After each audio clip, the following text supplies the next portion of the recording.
BFM Stratégie avec Frédéric Simotel sur BFM Business.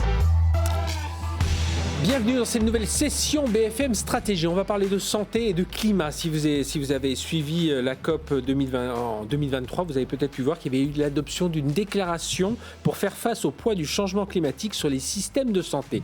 Et on va en parler justement avec nos deux experts sur le plateau. Johanna Benesti, bonjour. Bonjour. Vous êtes directrice associée au sein du BCG, expert sur les questions de santé internationale. Et Vincent Bretin, bonjour. Bonjour. Vincent, vous êtes directeur à United, en charge du département des résultats et du sujet santé.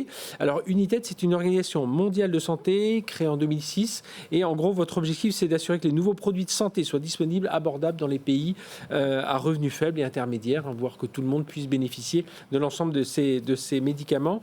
Je vais démarrer avec vous Johanna. Donc, alors j'ai lu quelque part le changement climatique c'est la plus grande menace pour la santé du 21e siècle, c'est pour ça qu'il faut s'y intéresser. Et c'est vrai qu'on s'interrogeait au départ pourquoi la santé avait un poids aussi important dans un débat sur le climat. Qu'elle ait un poids normal, mais qu'elle soit aussi prioritaire dans la COP 2023. Parce qu'en fait, elle a un double impact. Donc, elle a un impact. Il y a un lien entre le climat et la santé et un lien entre la santé et le climat. Mmh. Donc, l'impact du climat sur la santé, il y a des choses auxquelles on pense immédiatement. Oui. On pense à des impacts directs. On va tous penser aux moustiques, par exemple. On va tous penser au fait que certains habitats vont devenir plus vivables pour les moustiques qu'ils ne l'étaient avant. On va se retrouver avec du paludisme là où on n'en avait plus. C'est le cas aujourd'hui, c'est le cas en Éthiopie, c'est le cas au Kenya, à certaines altitudes. On a des cas de maladies portées par ces vecteurs-là en France, aux États-Unis, là où on ne le voyait pas. Un impact avéré. Il y a un deuxième impact direct auquel on pense immédiatement, c'est par exemple la pollution de l'air et les impacts sur la santé et sur les maladies respiratoires. Troisième, les vagues de sécheresse qu'on a tous connues en France, qu'on connaît en Somalie. Et là, on va avoir des situations de malnutrition et de famine. Donc ça, c'est un premier volet déjà qui est très conséquent. Deuxième volet sur les impacts indirects. Quand on a des choses comme le cyclone Freddy, qui vont tuer 1400 personnes en direct, vont aussi détruire les infrastructures de santé et vont ensuite avoir des conséquences indirectes très importantes sur les systèmes de santé. Ce volet-là, on l'imagine bien. Le volet auquel on pense moins, c'est l'impact du secteur de la santé sur le changement climatique. Le secteur de la santé, c'est une industrie. Donc c'est la recherche, la production de médicaments et la distribution. Exactement. Et donc ce ne sont pas que des médecins, ce ne sont pas que des services. Et en fait, c'est 5% de la production des gaz à effet de serre aujourd'hui. Ça veut dire si on comptait en termes de pays le plus pollueur au monde, ce serait le 5e. Ah oui. Ce qui est quand même colossal. Et dans ces 5%, il y a à peu près 60 à 70% qui sont liés à la production et à l'acheminement des produits de santé. La bonne nouvelle dans tout ça, c'est qu'en fait, on peut réduire considérablement l'impact du secteur sans pour autant impacter la qualité des soins et des services pour les patients. Et puis on pourrait y rajouter, parce que c'était cette semaine, c'était la journée du recyclage. Il y a le recyclage derrière des médicaments. Vincent Bretin, plus spécifiquement sur la production des produits de santé. On parle d'un impact, c'est quoi ? C'est l'empreinte carbone que l'on a quand on va fabriquer des produits de santé, c'est ça ? Alors c'est l'empreinte carbone, mais pas que. Et à United, quand on s'est penché sur le sujet, on a réalisé qu'il y avait finalement très peu d'études sur la question. Et donc on a fait le choix d'analyser 10 produits de santé qui sont absolument essentiels pour tout ce qu'on fait. Les traitements pour le VIH, les diagnostics pour la tuberculose ou encore les moustiquaires qu'on utilise dans la lutte contre le paludisme. Et pour chacun de ces produits, on s'est posé 2 questions. La première, c'est sur l'ensemble du cycle de vie, quelle est l'empreinte carbone ? Donc effectivement, il y a cette première question-là. Si je prends l'exemple du traitement pour le VIH, l'empreinte carbone, c'est celle d'un comprimé quotidien qui contient 650 mg de principe actif et qui est pris chaque journée par un patient. Quand on calcule les émissions carbone annuelles de ce traitement, on arrive à 2,7 millions de tonnes de dioxyde de carbone, soit l'équivalent des émissions de la ville de Genève. Donc on voit que c'est une empreinte de carbone qui est tout sauf négligeable. Mais il y a également la question des empreintes environnementales. C'est la deuxième question qu'on s'est posée dans l'étude. Si je prends l'exemple des moustiquaires imprégnés utilisés dans la lutte contre le paludisme, elles sont utilisées pendant plusieurs années, mais ensuite il y a un déchet plastique qui aujourd'hui n'est pas géré et qui représente 100 000 tonnes de déchets plastiques par an. Donc c'est tout ce dont il faut faire attention. C'est un dilemme assez important parce qu'on se dit du coup, est-ce qu'il faudrait faire moins de médicaments parce qu'on a trop de médicaments ? Alors, de notre point de vue, c'est un faux dilemme. Oui. Et je vais commencer par dire que, notamment dans les pays du Sud avec lesquels on travaille, la question, c'est pas d'avoir moins de médicaments, c'est d'en avoir plus de qualité et abordable. Et c'est tout ce que fait United. Oui.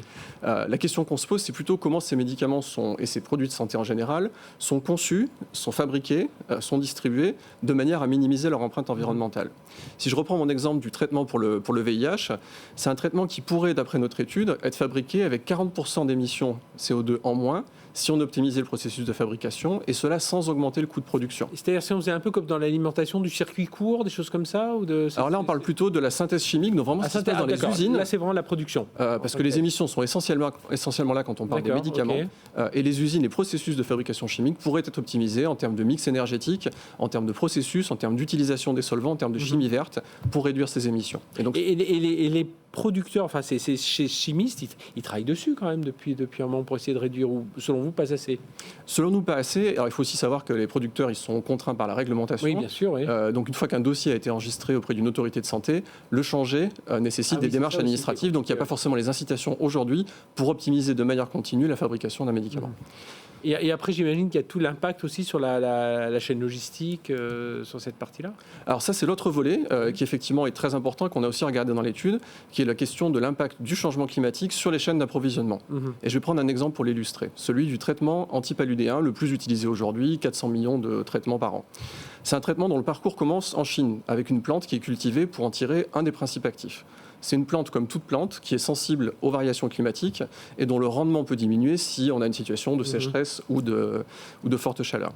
Le parcours continue en Inde, où la plupart des fabricants se trouvent. Et dans notre étude, on a constaté que la plupart des fabricants étaient dans 2 régions en Inde très très concentrées, qui sont elles-mêmes soumises à des risques d'inondation, risques qui vont aller croissant. Et ensuite, c'est un parcours qui se termine essentiellement en Afrique, où la plupart des cas de paludisme sont aujourd'hui. Et on a constaté que c'est un traitement qui est sensible aux fortes chaleurs. Quand il est conservé à des températures trop élevées, il se dégrade. Et ce sont des pays dans lesquels l'intensité et la fréquence des vagues de chaleur vont augmenter dans le futur. Alors j'imagine que vous avez pris des 2 exemples-là, mais si on en prendrait plein, on serait un peu dans le même ordre, dans le même schéma.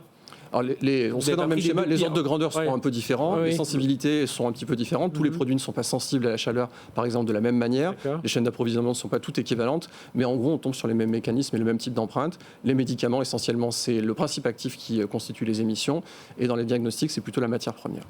Et donc, Johanna, comment le secteur de la santé doit-il justement enclencher cette transition justement? Alors c'est vraiment tout un secteur, et comme le disait Vincent, il y a l'aspect réglementaire, il y a l'aspect financement, il y a l'aspect production, il y a vraiment tout un écosystème qui doit se mettre aussi, enfin, de ce qu'on comprend, avec de la recherche, exactement. Donc il y a vraiment tout cet écosystème qui doit se mettre en œuvre. C'est pour ça que ça commence au plus haut niveau. L'OMS au niveau international travaille à élever le sujet sur la scène politique pour générer l'engagement des gouvernements et du secteur privé et du secteur public. C'est pour ça qu'on a eu la journée COP. Ensuite, travaille aussi à fournir l'évidence, les preuves scientifiques qui vont permettre d'anticiper les risques, de mesurer, de quantifier ce qu'il va falloir faire. Et derrière ça, on va avoir des plans nationaux développés par les gouvernements. Ces plans, ils doivent être financés. Ça va être le sujet de la prochaine COP, le financement des problématiques santé-climat. Oui. Et ensuite, ils doivent être exécutés. Et pour être exécutés, il faut la collaboration du secteur privé et du secteur public. On a un certain nombre d'initiatives qui sont mises en œuvre. On a Attache qui est mise en œuvre avec les gouvernements. On a SMI qui a été l'initiative lancée par le Prince Charles avec un certain nombre les plus grands laboratoires pharmaceutiques. Donc il y a un certain nombre d'initiatives qui visent à se mettre d'accord sur les priorités et accélérer les actions de décarbonation des systèmes de santé et des organisations propres. Et ensuite, il y a les stratégies individuelles de chaque organisation. Vincent en parlera mieux que moi, mais de chacun pour changer. Et juste tout à l'heure, vous disiez, si on regardait tout ce système de santé, c'est le 5e entre guillemets, pollueur mondial. Ils en ont conscience, là, ces chimistes, ces grands de la pharma? Je pense qu'ils ils ont conscience, oui, mais est-ce que ils ont vraiment enclenché ce mouvement ou on est encore... Sur une initiative, par exemple, comme SMI, c'est une initiative qui est portée par les CEO des plus grands laboratoires pharmaceutiques. Donc ça laisse quand même présager d'un bon niveau de conscience, oui. Ensuite, à quelle vitesse ils vont pouvoir enclencher des actions qui sont difficiles à trouver et qui ne sont pas forcément alignées en termes d'incentives. Oui. Voilà. On va voir la suite. Alors justement, comment, de votre regard, Vincent, de regard United, comment vous voyez cette transition, justement, comment ce secteur de la santé enclenche cette transition? Alors, au niveau d'United, c'est une Pas assez transition vite, qui est pas assez vite, trop tard. Je pense que c'est assez évident. Au niveau d'United, ça fait plusieurs années qu'on travaille sur le sujet. Et maintenant, le sujet santé-climat fait partie intégrante de notre stratégie plus générale. Parce qu'on s'est rendu compte que c'était un incontournable pour tout notre champ d'activité. Et ça se traduit à plusieurs niveaux. Ça se traduit dans nos investissements, où désormais, quand on travaille sur un nouveau produit de santé, on se pose des questions supplémentaires. On se pose la question de son empreinte environnementale et qu'est-ce qu'on peut faire au moment de l'introduction en travaillant avec les fabricants et l'ensemble des parties prenantes pour diminuer son empreinte environnementale. On se pose la question de la résilience. Si on introduit un produit, est-ce qu'il saura résister aux aléas climatiques qu'on peut anticiper dans le futur? On se pose la question aussi de son adaptation. Johanna le mentionnait en introduction, les enjeux de santé sont en train d'évoluer du fait du changement climatique. Les maladies à moustiques, les populations déplacées et les produits dont on aura besoin demain ne sont pas forcément ceux qu'on a aujourd'hui. Donc on essaie de réfléchir le plus possible en anticipation de ce monde-là. Parce que ça veut dire, tout à l'heure, ils sont contraints à des réglementations. On sait que la sortie d'un médicament, c'est très long. Alors évidemment, avec le Covid, on a réussi à raccourcir et puis à réétudier un peu certains process. Mais ça veut dire que les industriels, ils se rajoutent quelque part vous dites qu'il faut qu'ils rajoutent quelques indicateurs, mais voilà, ils vont voir leurs médicaments sortir encore un peu plus tard, non? C'est un peu ça le risque. C'est comme ça qu'ils mesurent le risque aussi chez eux. Alors, il faudrait leur poser la question. De mon point de vue, pas nécessairement. Je pense qu'il y a vraiment moyen, en intégrant cette réflexion dès le début, de réfléchir différemment, de concevoir les produits différemment, de concevoir les méthodes de fabrication différemment, en ayant déjà ces objectifs en tête à ce moment-là. Et donc là, ce sera le but, Johanna, de la COP 28 ? La COP 28, gros sujet autour du financement, parce que ça demande des investissements potentiellement complémentaires, et gros sujet de coordination des différents acteurs et d'engagement. Pour l'instant, on a eu une très belle déclaration très importante. On a besoin de déclarations et d'engagements supplémentaires. Parce que les politiques de santé, alors je parle pour la France, pour connaître un peu ce secteur, on ne parle pas beaucoup de ce sujet-là. On en parle de beaucoup d'autres, l'accès aux médicaments, le prix. Je pense qu'on était encore dans une situation où les risques étaient des scénarios du futur. Oui, ça nous paraissait loin. Voilà, maintenant on est sur des risques avérés, des situations auxquelles les pays sont en train de faire face aujourd'hui et auxquelles la France aussi fait face aujourd'hui. Les vagues de chaleur, c'est un vrai sujet en France. Voilà, bien c'est un sujet auquel il faut tous s'intéresser, et encore plus si vous travaillez dans l'industrie pharmaceutique. Merci à tous les deux. Johanna Benesti, donc directrice associée au BCG spécialisée de ces questions de santé internationale, et Vincent Bretin, directeur à United. Alors AID à la fin, voilà, si vous écoutez en radio et que vous cherchez un peu ce que fait exactement United. Merci à tous les deux d'avoir été avec nous. Merci de nous avoir suivis. À très bientôt pour une nouvelle session BFM Stratégie.